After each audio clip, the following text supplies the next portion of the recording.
Holy Gospel according to John. Glory to you, O Lord. In the beginning was the Word, and the Word was with God, and the Word was God. He was in the beginning with God. All things came into being through him, and without him not one thing came into being. What has come into being in him was life, and the life was the light of all people. The light shines in the darkness, and the darkness did not overtake it. There was a man sent from God whose name was John. He came as a witness to testify to the light, so that all might believe through him. He himself was not the light, but he came to testify to the light. The true light, which enlightens everyone, was coming into the world. He was in the world, and the world came into being through him. Yet the world did not know him. He came to what was his own, and his own people did not accept him. But to all who received him, who believed in his name, he gave power to become children of God, who were born not of blood or of the will of the flesh or of the will of man, but of God. And the Word became flesh and lived among us, and we have seen his glory, the glory as of a Father's only Son, full of grace and truth. John testified to him and cried out, "This was he of whom I said, 'He who comes after me ranks ahead of me because he was before me.' From his fullness we have all received grace upon grace. The law indeed was given through Moses. Grace and truth came through Jesus Christ. No one has ever seen God. It is the only Son, God, himself God, who is close to the Father's heart, who has made him known." The Gospel of the Lord. Praise to you, O Christ. You may be seated. Merry Christmas again.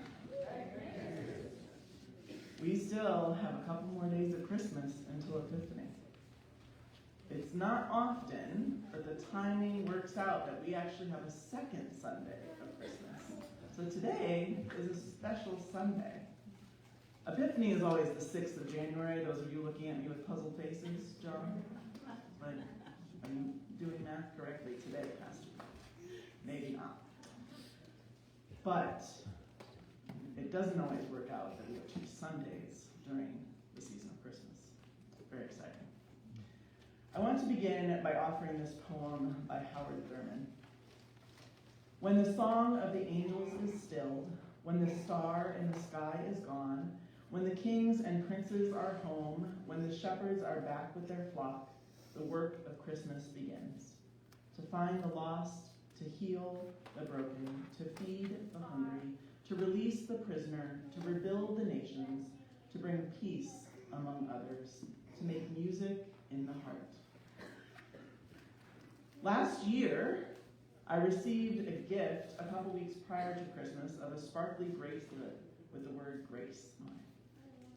I've been wearing it every day since I received it.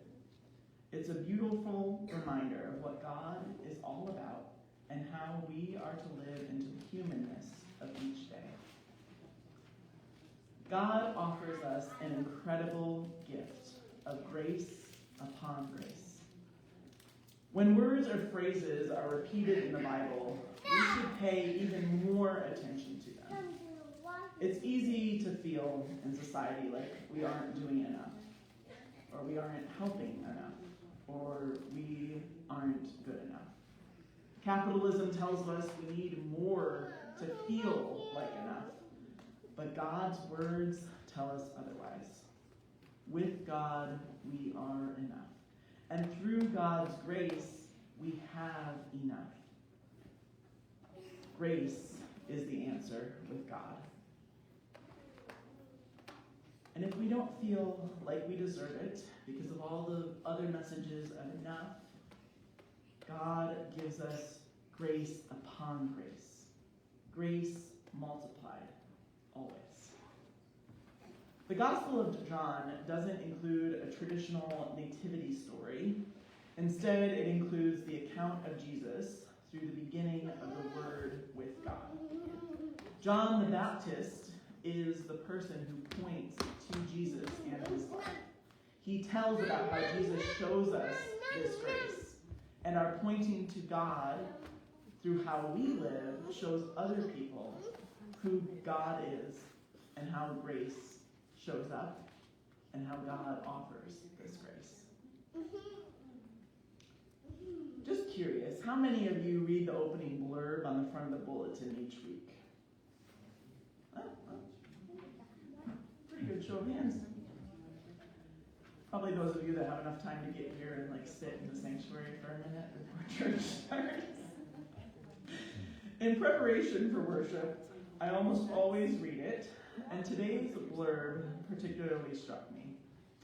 It says, "Within the gospel reading's profound words lies the simple message that God is revealed in a human person. Though we may try to understand how the Word existed with God from the beginning of time, the wonder we celebrate at Christmas is that the Word continues to dwell among us. Christ comes among us in the gathered assembly, the scriptures, the waters of new birth, and the bread and the wine. Through these ordinary gifts, we receive the fullness of God's grace and truth." I think it's the perfect summary between the gospel reading today and how this ties into our practice of worship together and the grace that is revealed through God.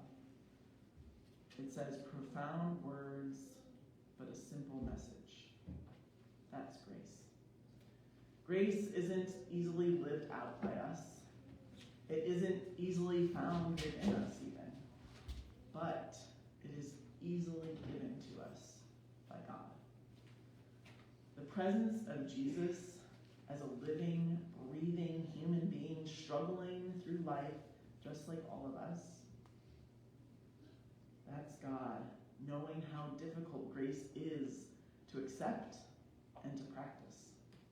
And because God knows the fullness of human life, we can trust that when grace is offered, that grace upon grace, we are called to accept it and then to offer it to others too. The poem by Howard Thurman echoes the work of Christmas, the way in which the grace that is given to us allows us to show up for others and offer that same grace forward. Through our actions of feeding the hungry, providing shelter to the unhoused, and welcoming the outcasts and immigrants, we are spreading God's love. We are doing so by showing grace to those whom the world has deemed less than. This is where Christmas appears. This is how we keep Christmas alive all year long. Through these dark nights, the light of Christ shines bright, like God's grace freely given to us all, not just those of us who are deemed worthy. Grace upon grace, always.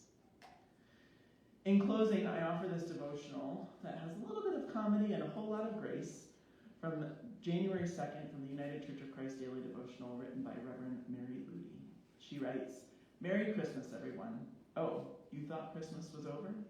Nope. You still have a few days to celebrate before Christmas officially culminates on January 6th, the Feast of the Epiphany, aka the commemoration of the visit of the Magi to the Christ child, aka 12th night, aka the 12th day of Christmas, when your true love is supposed to give you 12 drummers drumming, although what you're supposed to do with those 12 high-stepping, gaily uniformed musicians making a din is anybody's guess. Anyway, I hope your eggnog hasn't soured, that you haven't stashed the creche, recycled the tree, moved on to other things. I hope you're still in Christmas. I hope Christmas is still in you. Because here's the thing, even when it ends officially, Christmas isn't over. It never is. We're always adoring on bended knee at cradles occupied by unfathomable babies, always surrounded by glory singing angels, always offering ourselves in praise, always finding God most tenacious and tender among the suffering, the displaced, the overlooked, the despised, always subverting the violent power of kings with the serene insistence of stars, the meekness of stables, the divine dignity of human flesh, the generous offer of favor and grace. Christmas never ends, and we're forever beckoned to lend ourselves to its grace as it unfolds daily in us, in our neighbors, and in the love-starved, weary world. To that I say, Amen.